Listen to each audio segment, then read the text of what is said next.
Hey guys, it's Fred.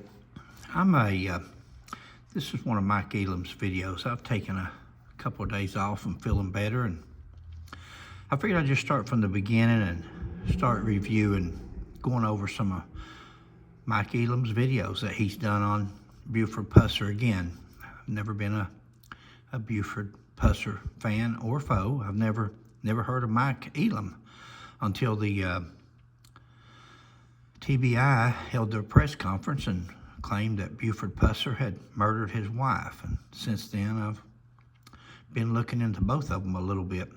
But the easiest thing to do is just to go over what Mike says and review it, and let's see if Mike's done as extensive research as he claims to have done, the claims that he has made, that he has evidence that Buford done this or Buford done that, because so far we haven't seen it. So far we've heard a lot of talk, but we haven't seen any evidence, and the evidence that the few articles that he does show in any video, he holds the article up now. We are finding somewhere he actually has an article or so-called statement on there, and he'll hold it up or show one line of it, but he'll read something else or say something else that's not even in that article. I don't know if that's in this video or not. We're just going to start on this video. As we go through it, if there's anything to critique or correct, I'll stop it and we'll do that and talk about it. And again, if I say anything wrong or I get anything incorrect, please correct me. I don't mind a bit. I want to be corrected. We want to put out the right information. These videos will be shown on Fred McCoy 40 probably. And let's just get started. It's talking about the 12th of August, ambush site, what Mike has done. This is a pre-recording or something Mike does with AI. I guess he lets it read. It reads off what he says, which sounds real good. It sounds good if you want something that sounds professional and everything. It sure does. It's a lot better than Fred sitting there talking. But you know, you can put a shiny bell on the Christmas tree, a bulb. Doesn't mean you're going to have a lot of gifts underneath it come Christmas. It's just shiny things or good voiceover things, good videos. That doesn't make it true. In fact, sometimes that can be used as a cover, that it sounds so good and looks so good you think, well, it must be true. That's not the way it always is, but let's get into it. Driven by persistence, careful research, and a commitment to uncovering the truth. Eventually, Mike gathered enough compelling information to approach the Tennessee Bureau of Investigation. Two critical breakthroughs stood out. Now guys, here Mike is. This is just a recent video, probably his most recent one. And he says that he gathered enough evidence. This is the man that's claiming to have, actually to be running the TBI is what he's doing. This is his investigation. It's more or less what he claims. They had nothing, they were going nowhere. And you know, Mr. Roush, he says in his interview that some of his investigators were looking at some cold cases, including Buford's, and they were already looking at it, and then some more evidence come up, and that really, well, Mike says here that nobody was doing nothing. It was him that researched it, and he had enough evidence to go to the TBI, and that's what opened this case back up. What Mike has is rumors and newspaper articles from 1967, but let's go ahead. Discovery of a firearm that may have been used in the so-called ambush, and his revealing conversation with state medical examiner Dr. Jerry Francisco. He talks about the gun. We've talked about the gun, but I'm probably never going to do a video on Buford or Mike Elam where I don't mention that gun as far as how they got that gun. That gun is a stolen M1 rifle. From what we understand, from what Mike says in his videos, that O'Neill Moffett had stolen from the United States Air Force, along with others. That is a stolen gun that Mike Elam and another fella, we have yet to name publicly, took out and shot, collected spent casings, collected the projectiles, recovered them from whatever the target was they shot them into. I'll always be curious as to for what reason. For what reason would Mike have wanted spent cartridges from this gun that they wanted to say that was supposedly used in the ambush? Why would you want spent casings, and why would you want projectiles? And he says he has them in his safe. He didn't turn this evidence over to the TBI. He kept this evidence to himself. Let's go on with this. About why Pauline was never autopsied. Those two factors helped breathe new life into the investigation, finally forcing officials to TBI, Pusser now believed responsible for his wife's death. Sheriff made famous and walking tall had said she died in an ambush nearly 60 years later. Tennessee Bureau of Investigation Director David Roush speaks during a press conference.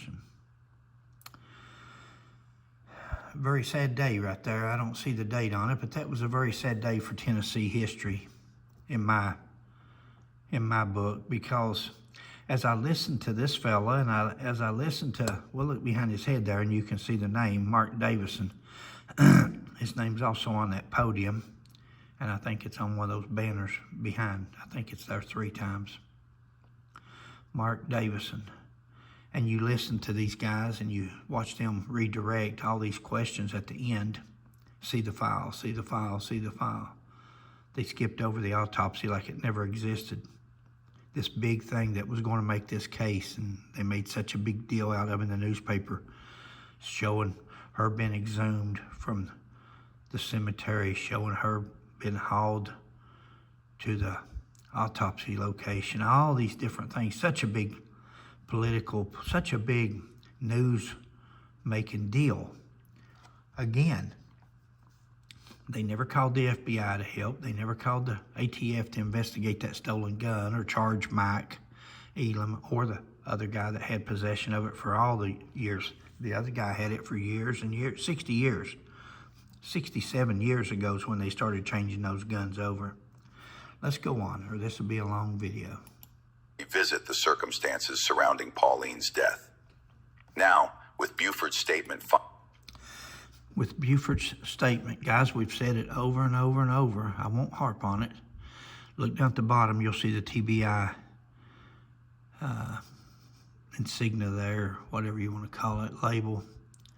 Nowhere on that so-called statement is Buford Pusser's signature. This signature is wrote in third person. Sheriff Pusser said that after this, and it's Sheriff Pusser said this, Sheriff Pusser said that. It's written in third party. That doesn't mean that is Buford Pusser's statement. That means somebody wrote a statement and said this was what Buford Pusser said.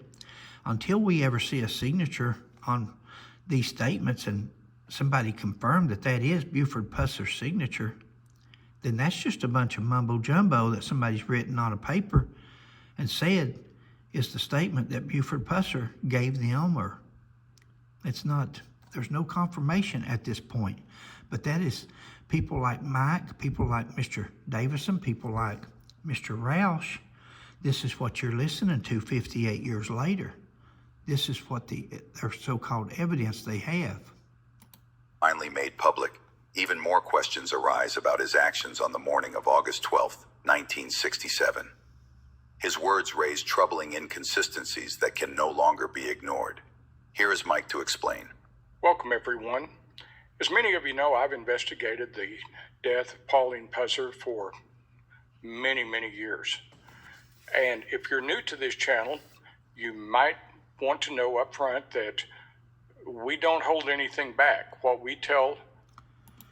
We don't hold anything back. And if we don't know something, we'll make it up as we go. That should be Mike's motto. But let's go on. Let's try not to... Are the facts, not the walking tall legend. And so what we've done today is break up Buford's initial statement that he gave to the TBI. Once again, guys, let's see if Mike holds that statement up in front of his screen where we can go over it word by word, sentence by sentence, paragraph by paragraph. Let's see if he does that where we can go over it together and see what he tells us, because Mike has a habit of saying he's getting something from a statement, but it comes from Mike's mouth. You can look back at the statements or the evidence and you won't see that. The autopsy, you won't see that in there anywhere. And that's not the way an investigation is done. He's telling you all one thing, but it's not in the statement. Once again, there's nothing that says that this is Buford Pusser's statement that he's referring to.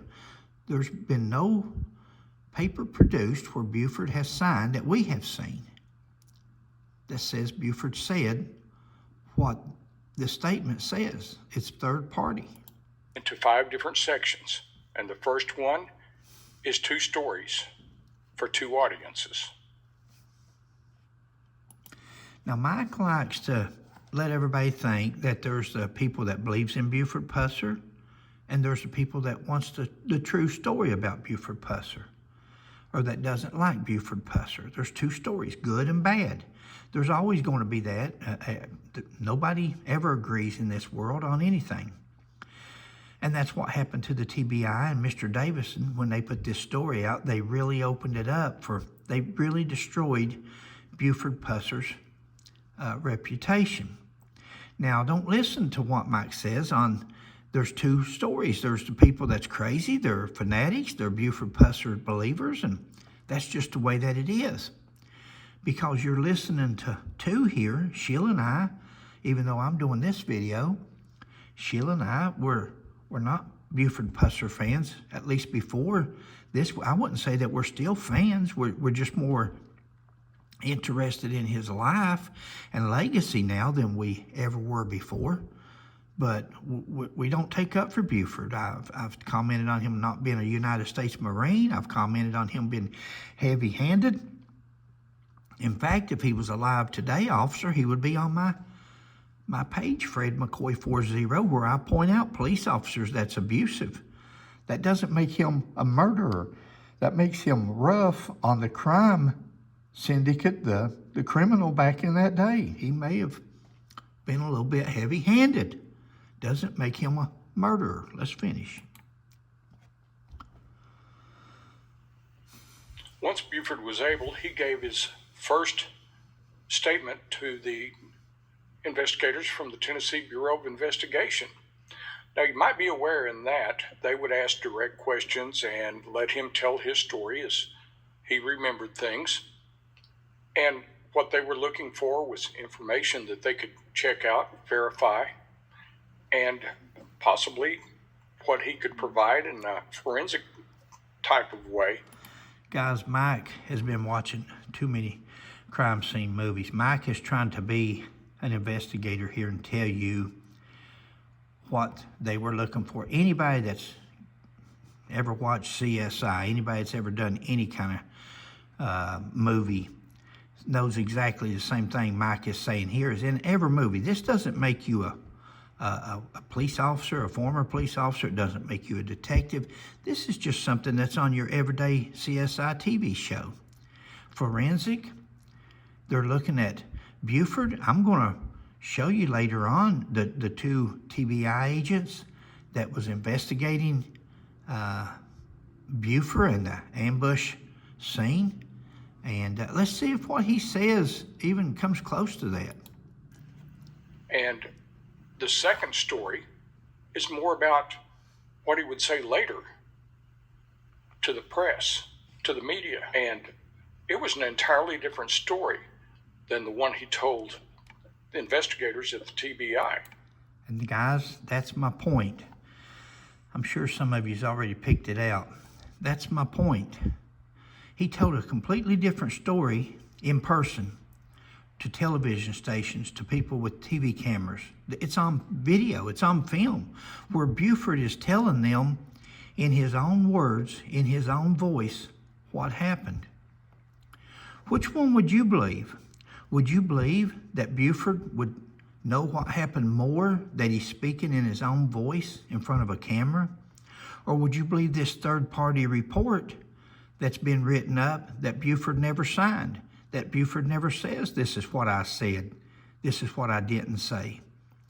See, Buford has no problem getting in front of a camera and saying whatever he wants because he's telling his story. He's telling the truth, the way that it was to him.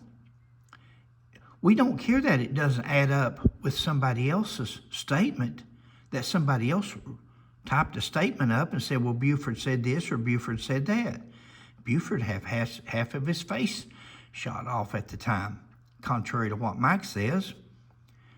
Mike says it was just a flesh wound, just went to the skin. In some of the videos that I've seen, I think he says something different here. This is going to be an interesting when we get to that point, but Mike seems to make the story to whatever's going to benefit his narrative at the time. I've noticed he started using narrative a lot lately since we started doing our videos, and that's what this is. He tries to point his story in the direction of the narrative that he wants it to go. Buford gave his story with his own mouth. If there was a story to believe, if I was going to believe anything about Buford Pusser that was said during the ambush, it would be anything that's on a recording, anything where he's not medicated, anywhere that it's later on where he's got his senses together and not in shock. That's the story you would want to believe, not what somebody had typed up, a third party, and said that he said this or he said that. I believe that this is where a lot of the Walking Tall legend came from. They seem to run absolutely with the story that he told the media. So you have to consider that whenever you're thinking about all of this. Harbor Freight tools keep I'll let this getting better with time. Better commercial. performance, better durability, better value. Whatever you do. Oh, I can skip it. Okay. Here we go. Driving around with Pauline. Now, what I'd like everyone to understand is that Buford's two versions, the one he told the TBI and the one that he told the media, were very different. When they diverged, Guys, once again, don't worry about the one that the TBI has. Unless you ever see a signature on a statement the TBI has, unless you ever see something with a signature of Buford Pusser, dated, time, witnessed, or a tape recording by TBI, then go with what Buford says with his own mouth. it raised questions, and understandably so. In the movie version, it was daylight when you... Guys, do you notice that we're comparing? He tells you one time, don't pay no attention to this Walking Tall movie. He's done mentioned Walking Tall 3 times, and now he's on the movie again. In the movie version, it was this. Let's don't worry about the movie version. Let's talk about facts. Let's talk about the 1967 evidence that they have with Buford and Pauline at the ambush site. Let's don't compare apples and oranges. Let's leave the movie completely out of it. He complains because he says the movie has had so much bearing on people, and people believe this movie so much, and the stories. I've watched a movie in 1973 and not seen it since. Don't want to see it because I don't want to get my mind boggled up. Show us the evidence from 1967, Mike. You're the one that keeps going back to the movie. And Pauline left the house. She wanted to go with him to see what his job was like. But yet he told the This was 1967, guys. Buford had been in law enforcement since 1960 when he come back from Chicago, either as chief of police, constable, or sheriff. If you think that's the first time that his wife ever went with him on a call or cruising or patrolling, you're mistaken, because it happens a lot, especially when you're the police chief or the sheriff of the county and you have the authority. Now, a lot of times officers don't get a chance to do that because there's a policy in place against it in the police department or the sheriff's department that says you can't have nobody in your vehicle except other law enforcement officers. That's not so with the police chief or the sheriff. They set the rules. They make the policies for their department. If a police chief or a sheriff wants to ride their wife around with them, or anybody else for that matter, they're allowed. They can do whatever they want. They're the ones that make the policy. TBI, a very different story, that it was dark. Now, he did say that she volunteered to go, wanted to go with him, but that's not how it actually was. How does Mike know that's how it actually was? Because, see, Mike wasn't there no more than Fred McCoy was there. How does he know that? He's going by this so-called statement. He's comparing to a TBI statement that I can't emphasize that enough. That statement is nothing but a bunch of words on a piece of paper. Until there's something produced, that video showing him signing that, then it's nothing. It's not relevant to anything with Buford. You can't prove Buford Pusser to be a liar or his statements to be inconsistent when we don't even know that that was his statement. That's never been proven. But the most disturbing part was after she was shot, his actions there proved so reckless for both Pauline's life and his own, because a person's normal reaction would be, I've got to get help. I've got to get my wife help. Now, guys, a person's normal reaction, I'd like to know. I've got a 40-year career, and I've got all kinds of stories, and I can back up most of them with either video or tapes or newspaper articles. I'd like to know what Mike's got. Because, see, in 40 years, there was never two incidents the same. There was never two times that you would act the same when something would happen so traumatic, especially when it comes to firearms or guns or being shot at, that you can tell what you would do or what you're going to do. Mike sits here in that chair behind that microphone, and he talks about how he didn't do what you would normally do. How does he know what he would normally do? Can he show us a newspaper article or two when he's been in a shootout, or when he's been in a hostage situation, or he's been in a domestic where the husband's holding the wife? Can he, anything like this, and show us how he handled it? I'd like to read the article where Mike Elam was the hostage negotiator. Mike Elam went in and pulled this person out. Mike Elam snuck in the back while the husband was in the front shooting at the police and rescued the wife. I'd like to see some of these stories, because it's easy to be a Monday morning quarterback and sit here and talk about how we would do. This reminds me of that mall cop, that Paul Bernard, how he's, okay, let me go on. I'm about to bleed to death, and I've got to do something for her.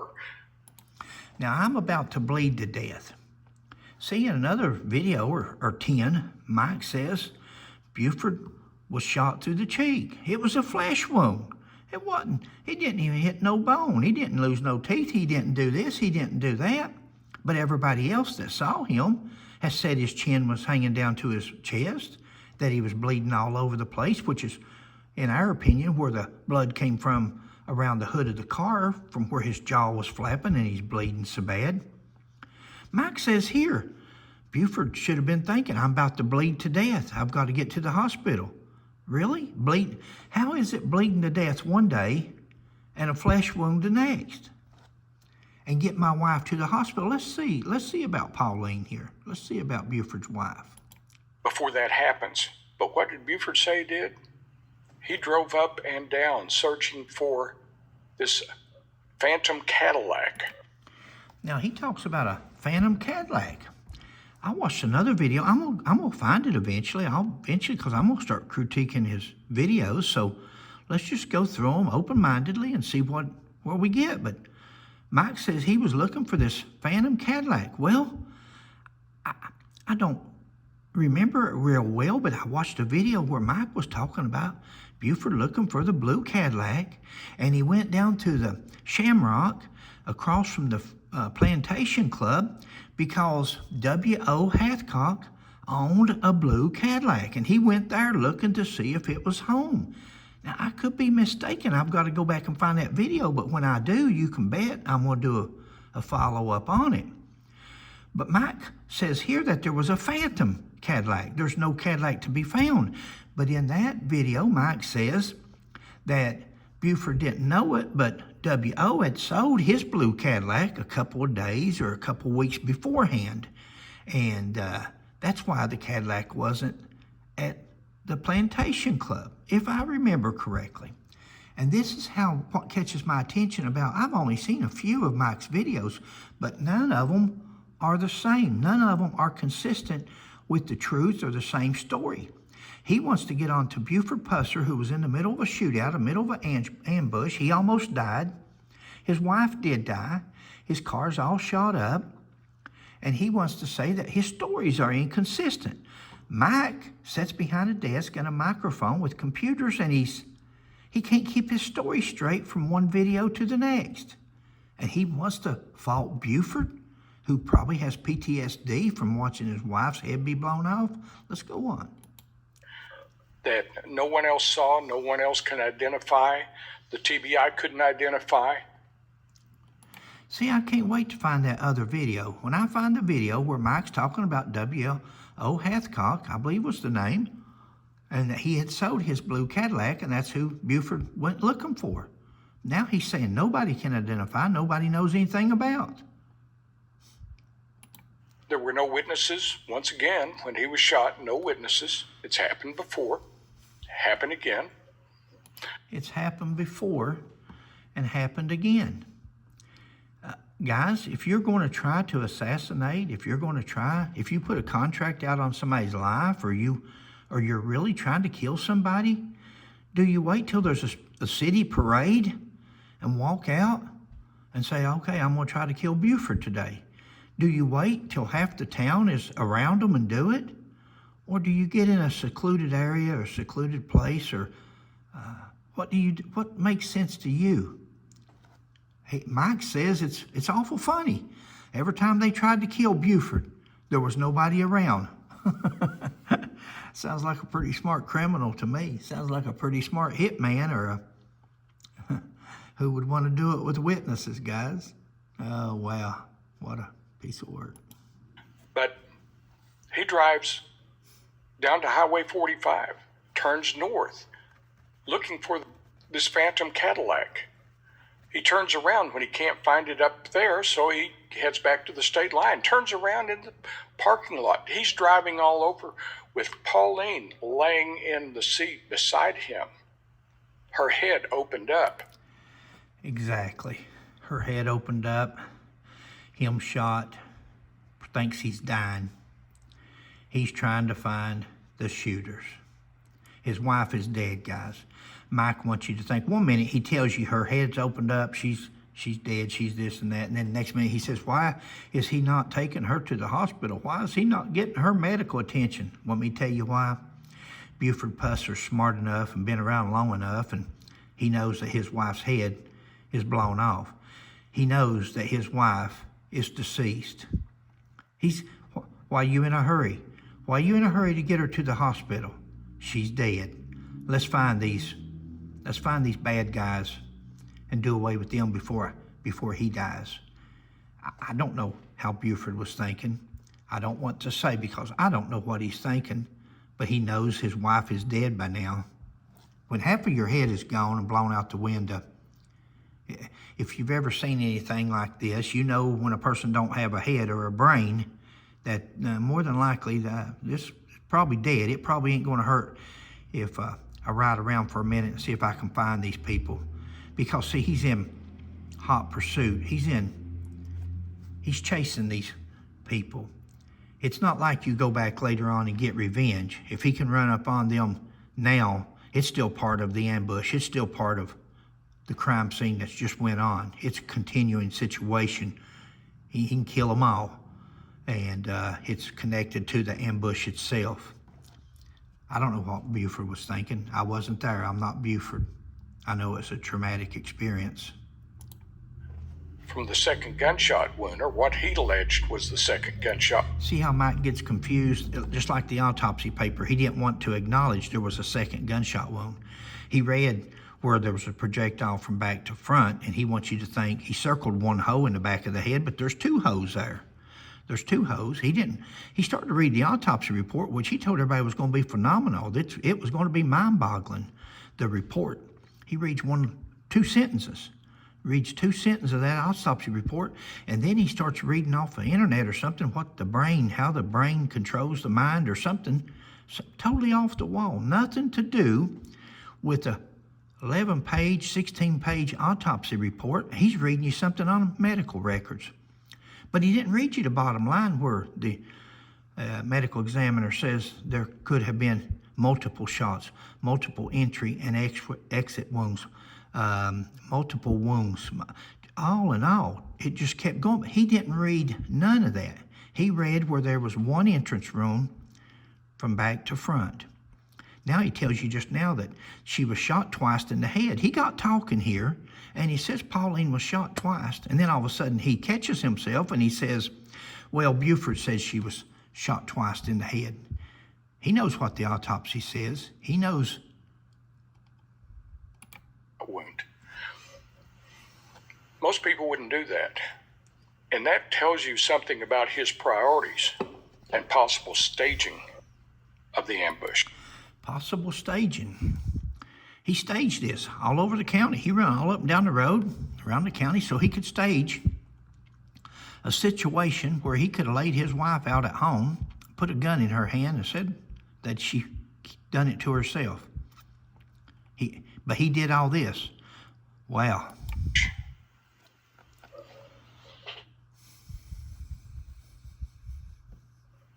Now, another thing that investigators probably thought deeply about was Buford's choice to drive toward the medical hospital in Selmer, about 17, 18 miles away, when the hospital in Corinth was just right down 45, much closer. Now, isn't it funny that he knows the mileage to Selmer Hospital? He says 17 to 18 miles. Some of you guys that's on here that's from that area, please, if you know, without me having to go look all this up, we want the truth. See, I don't want to make it one way or the other. It does not matter to me. We want the truth. Contrary to what his sign there says, truth has no agenda. His agenda has no truth, is what you could say. But how far is it from Sumner Hospital to where the Shamrock Hotel was located? How many miles? Does anybody know? How many miles is it from the Shamrock to the hospital there in Mississippi, which he says was just right up the road, but he don't say how many miles. Was it 10 miles? Was it 5 miles? Was it 16 miles? Is there a big difference between 16 miles and 17 miles to go to Sumner, where you're from, in your county? I don't know. But when Mike brings things like this up, usually it's as a deterrent. Now watch here what he says. And if there was a hope. Kinetic isn't out here just to bring you the internet. We're out here to bring you the internet better. Give Mike his commercials for his movie. Saving his mortally and possibly already dead wife, Pauline. Saving his mortally wounded or possibly already dead. She's already dead. Buford knows she is. Buford thinks he's dying. He would have gone to Corinth, not Selmer. He would have stopped anywhere looking for any assistance he could get. Maybe Gilchrist Elam even drove. Boys, if you look at Buford Pusser's reputation, that's how come. Do you think they come in there and make a movie on everybody in McNairy County? Do you think they make a movie on people like Mike Elam? Why did they make a movie about Buford Pusser? Because Buford Pusser was a different type of man. He had a different mindset. No, not everybody would probably go out there and try to chase down murderers after they've killed your wife. But Buford Pusser did. Is there any proof of anything else that happened? Just because it's hard to believe that a man would do this doesn't make it false. The reason Buford Pusser was in a 1973 movie is because of Buford Pusser's lifestyle. That's what he did. He thought outside the box. He did things that other people wouldn't do. Is it unusual that he's out here trying to track down the people that had killed his wife? up and saw that he was in distress and went to make a call to get an ambulance there. And what did Buford do? He heads for Selmer, not Corinth. He didn't wait for an ambulance. That would have been... Didn't wait for an ambulance. Now, boy, guys, I'll tell you, surely you guys are picking up, but one minute he's complaining because Buford's out running around, and then when he finally does head to Selmer, he says, why didn't he just wait for the ambulance? The ambulance was coming. Well, why would he? If he can get 2 or 3 miles closer to the hospital and then meet the ambulance and give her Pauline, then that's 2 or 3 miles that he... Now he wants them to just pull over, sit on the side of the road, bleed out, and don't do nothing. Buford's trying to get some help. And now Mike's questioning now why he didn't just sit there. And the smart thing where both of them could have got immediate assistance, but that certainly says something about his priorities, something that I'm sure that investigators would have concentrated on. I would have. I think anybody... Yeah, this loss prevention officer, I'm sure he would have concentrated on it. Yeah. Anybody who's ever been in law enforcement would have wondered, why did he insist on going to Selmer? Was he... Why does people rob banks, guys? Why does people rob banks? Because that's where the money's at. He wants to know why Buford was on his way to Selmer.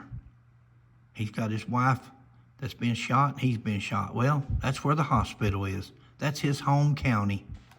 Sometimes we do things out of habit. If you work a wreck in Selmer or Adamsville or somewhere, do you take off to Mississippi to the hospital?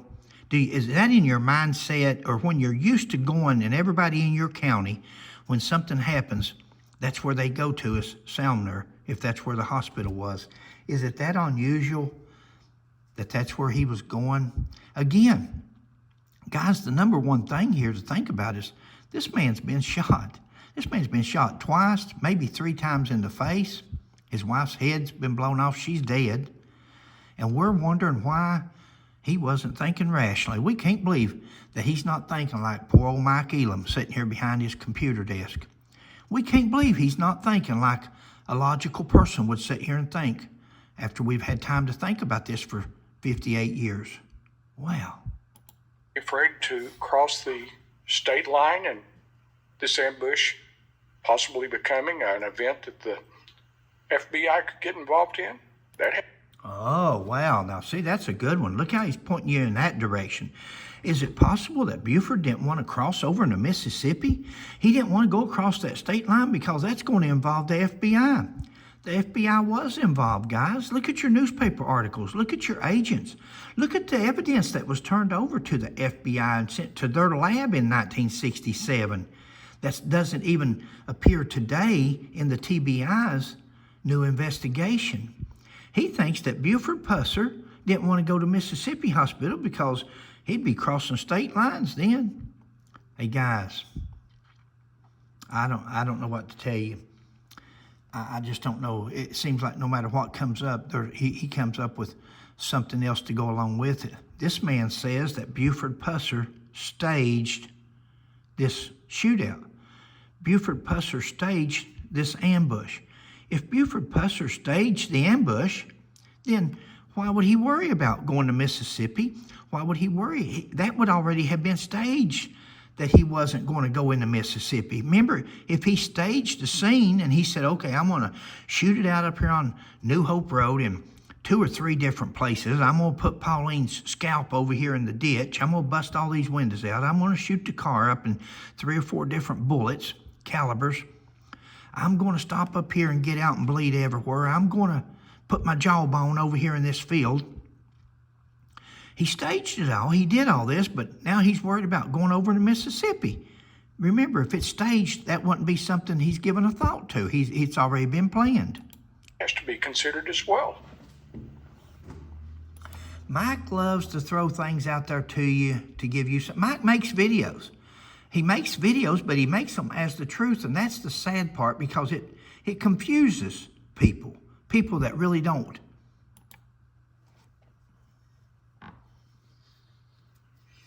Another thing that stood out to me as I read Buford's statement was the fact that he was telling investigators how he was groggy while he was driving around looking for this phantom Cadillac and the ambush party. So much so that while he was stopped in... Please remember this video, because I'm going to go try to find the one with the phantom Cadillac, and I'll do a story on it, and you'll get to see. He's talking, now this is just made a couple of days ago, but he's got another video, at least one that I've seen. He mentions the blue Cadillac W.O. Hathcock owned.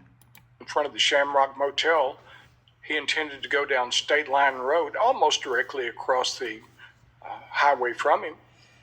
But yet, as he crossed the highway, he turned on to New Hope Road. He said that he had driven up that a ways when he realized that he was taking the wrong road. So he turned around and went back, saying again that he was groggy. You know what it tells me, guys? It tells me Buford Pusser was human. It tells me Buford Pusser was in a state of shock. It tells me Buford Pusser was not as tough as everybody presumed that he was, as far as knowing everything to do, when to do it, how to do it, where to do it. Maybe Buford Pusser was just human that morning. And when he seen his wife like she was, and he's in the shape he's in, that he thinks he's dying, we want to criticize because he doesn't know where he's at or what he's doing or where he's going. I can see that. I can see his face all bloody. I can see the panic. Are they coming back? He's looking for them, but he's also thinking, are they going to come out of a side road somewhere after him again? Now, this was from blood loss, but I don't know if the investigators were buying it, because I don't. It shows that he was probably trying to set up a story that explains all of this as an ambush. Oh, okay. See, he says one time that it was a flesh wound, didn't have no blood. He's not going harping on the blood now. He said a while ago he almost bled out. Now he says he wants to make it look like an ambush. I thought he already had this set up. This was a set up scene. Not a murder where he killed his wife. And the fact that he could get to Albert Kitty's place, stop there. And that's when Amy Gilchrist Elam came. See, guys, I'm not going to, I don't know enough about this to know, and I know that Mike will read newspapers, he will read anything, and he takes whatever he gets, in my opinion, and he puts it together with whatever else he wants to make it. So when he mentions these names, and he was here, he was there, that could be true, and it could not be true. Mike does not have a record in my book as being real truthful. I'll just be honest. So when he tells you things, you know, look here where we've been at for 43 minutes. Look where Mike's setting. How many documents has Mike shown you? How many photographs has Mike shown you of the crime scene, of the ambush scene, of the Shamrock, of the where he went to, where he was bleeding, where the hospital was? He says it was only 18 miles to Sumner Hospital. It was just a little ways up the road to Corinth Hospital. Wouldn't it have been nice to show? He's got computers there, at least two. Wouldn't it have been nice to show us a Google map view? This is not my video. This is Mike's video. If this was me and Sheila, Sheila would have Google Maps up there, and she would show you the distance to Sumner Hospital, and it would have shown you the distance to the Mississippi Hospital. It would have shown you where the Plantation Club was, where he was looking for the blue Cadillac. All these things that now he's talking about somebody's residence that he supposedly went to or went by before the elderly woman come up and saw him with, as she said, with his chin hanging down to his chest. That was her words. But we've not seen nothing except Mike sitting there in his chair in front of a camera telling a story. That's what we've seen, guys. That's your evidence. Your evidence is right there. up and wanted to get help for him. But yet, he drove away. Was he groggy when he made that decision? Now, some people will try to explain this away as he was in shock. You have to ask yourself and be honest. If your wife is laying there, are you going to keep looking for these phantom killers? That's why he's Buford Pusser, Mike. That's where he got his reputation. If you're Mike Elam, probably not. If you're Mike Elam, you're probably not even out there on a complaint. If you're Mike Elam, who knows? Who knows how Mike Elam thinks or what Mike Elam would have done? See, Mike Elam and Buford Pusser are totally two different men. If you know your wife's dead and she's deceased, the only thing you can do is find those guys to have revenge for your wife. So for Buford Pusser, would he do it? I think he would. I think that's what his reputation was about. For us to second guess him one way or the other. I don't know. Neither do you, Mike. Cadillac, or are you going to get help for your wife, which is much closer to go into Corinth than to take off a second time and drive toward Selmer? See, Mike's had 58 years, guys. Mike's had 58 years to figure this all out. He's had 58 years to come up with all these scenarios, with all these, oh, well, would he do this? That's Mike's, it's consumed Mike. Mike is a Buford Pusser wannabe that couldn't be. And so if I can't be him, let's destroy him. That's my analogy of Mike. Now, it doesn't make me correct, but that's my take on Mike Elam. And a smaller hospital that was there. It really indicates deception on Buford's part. I would have to give it to Mike on this because Mike, I think Mike would know something about that word right there. I really do. I think. His statement. The power of 3 creams. All in one. Revitalift Triple Power by L'Oreal.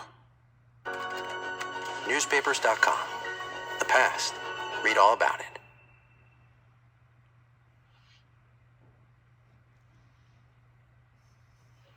So why wasn't Corinth his choice of places to take Pauline immediately? Even if it wasn't his choice destination, why not stop at a house, a business, when a car pulled up alongside of him, or while he was sitting there in basically Albert Kitty's yard? Why not just, if you feel like you're too groggy, lay on the horn until somebody comes out to check on you and I'll let them call for an ambulance? But he didn't do that. He still had the wherewithal to start up and drive toward Selmer.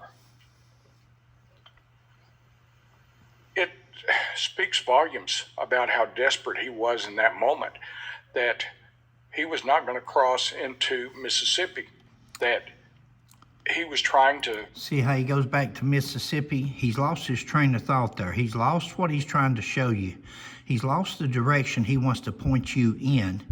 He was in this guy's yard, he says, but now he's trying to go to Selmer. But since he's trying to go to Selmer, he's wondering, he goes back to the Mississippi thing. Why didn't he go back here to the hospital? We're already on our way to Selmer, Mike. We're beyond that story. Why didn't Buford do this? Why didn't Buford do that? That's what you call Monday morning quarterbacking. Anybody can do this, guys. Anybody can make a video about somebody from 58 years ago and ask questions as to why. We don't know why. Half our face is not shot off. Our wife's not being killed. Mike's sitting there. None of this has happened to Mike. It's so easy to sit there in this position unless you've been in these situations. I've never been in a situation like Buford Pusser. I couldn't begin to tell you what it would be like to go through this. I'm certainly not going to second guess whatever he went through. You know, guys, the question here is, you got good and bad. You've got an equal set of scales here. Lady Justice is blind and the scales are even. What do we have that would prove that Buford Pusser, beyond a reasonable doubt, killed his wife and staged such an event as this. We've got nothing. The car's been destroyed. This make-believe gun here was supposed to be in the trunk of a car that O'Neill Moffett had stolen. The gun was locked away because, you know, they checked the trunk of the car when they got there at Buford's car. You know, he didn't call from the hospital and say, go get my guns out of my car. I just killed my wife and shot myself in the head. Them things didn't happen. Why does Mike Elam here have to go to the bad? Why does he have to go to the bad part of it? Why do we look at Buford as there's no proof? There's no proof. There's no evidence. You know, I seen a remark the other day, and I've said this in the past. I said when these people die, it's probably going to come out of the woodworks as far as what people say, and because people are rude, people are evil, people are mean, but people are also vengeful.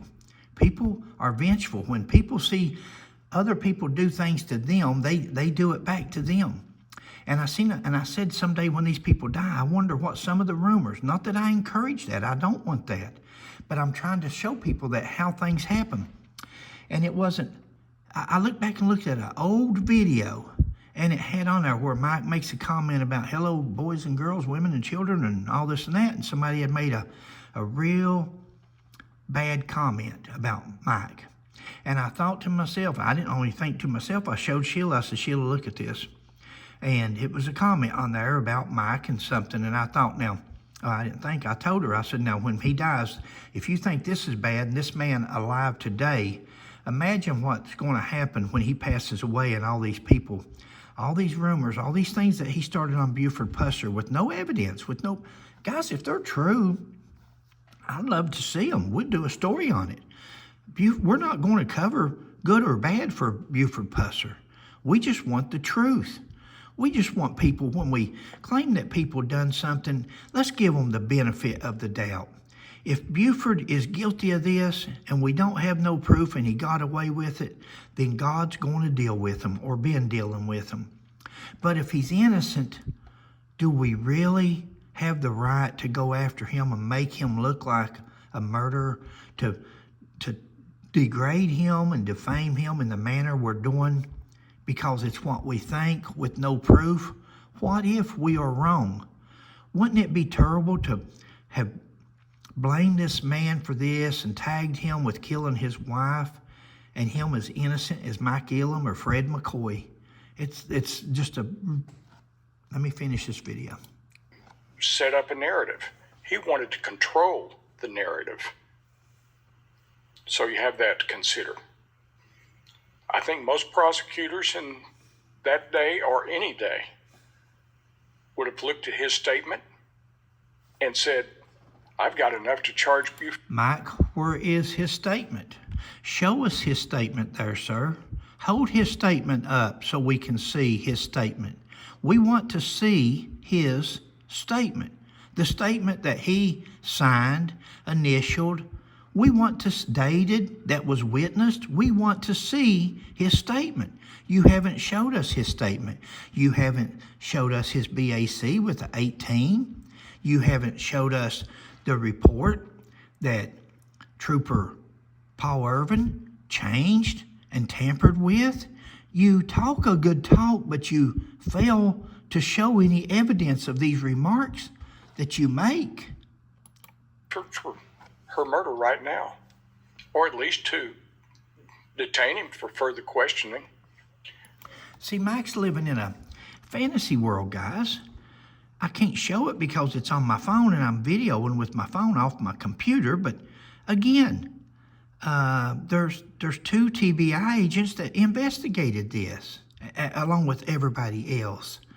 They didn't find anything. He says any good prosecutor, well, there was a prosecutor that had a story in the newspaper debunking all the rumors. You guys know how rumors are when something, and you know a bad rumor, you could walk through a fire and save 10 children from a burning house. You'd never hear about it. But boy, you stand there and let them get a picture of you watching the house burn, why, something's going on, and it's a rumor for life.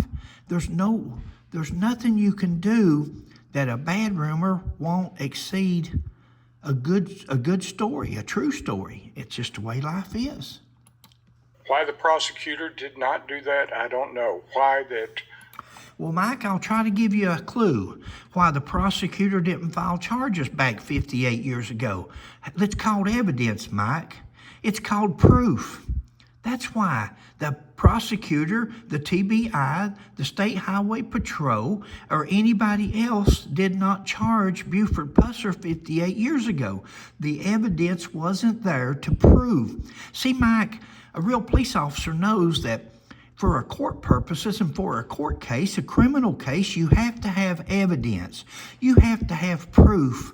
Not that you can talk about, but that you can show in a court of law in front of a jury and a judge and prosecutors and defense lawyers, that you can prove that what you're alleging actually happened, sir. That's what it's called. You don't know why. The investigators didn't make the decision to take him into custody as he made that statement. I don't know.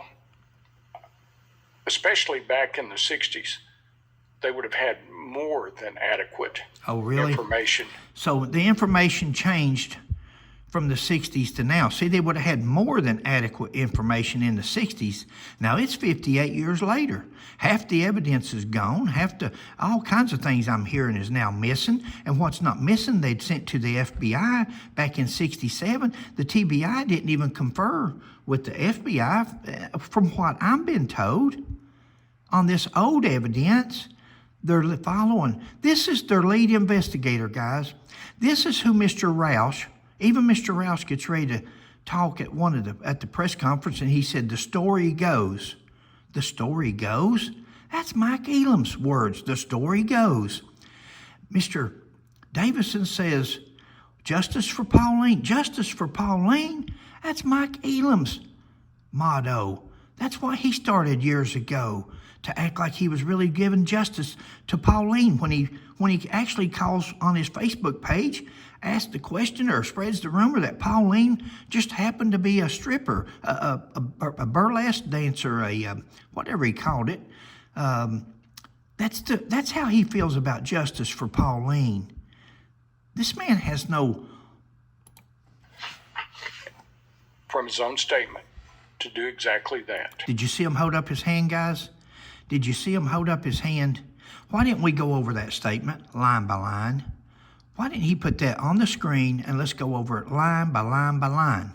Well, see, he don't want to do that because it says he went on down the road. He told Pauline. Buford drove to Selmner. Buford did this. See who answers. Who writes their own statement or types their own statement with Buford or he? He knows that's not Buford's. There's no way to prove that Buford Pusser said any of what's on those pages there.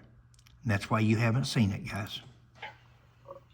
When you break Buford's own statement down into pieces, look at it section by section, and you have to realize that it is full of deception. Is it?